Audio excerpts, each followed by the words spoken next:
मैं देखो जी 5 मिनट हो गए दम वाले उत्ते रखे सी।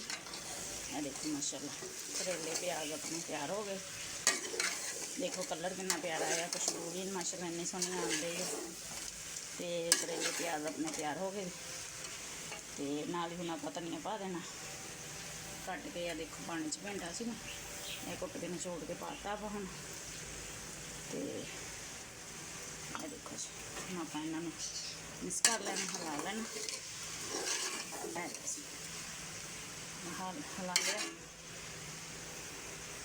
आ देखो माशाल्लाह हिला लिया। तेरा कलर देखो कितना प्यारा आया माशाल्लाह। तो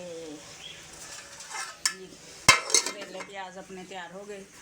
तो हुण यूट्यूब चैनल का मेरे नाम है जी किचन हंडी। लाइक भी कर दिया करो, सबसक्राइब भी कर दिया करो। जो लाइक करते शेयर करते उन्होंने बहुत बहुत शुक्रिया। तो इस तरह ही कमेंट में मैंने दसियो किस तरह के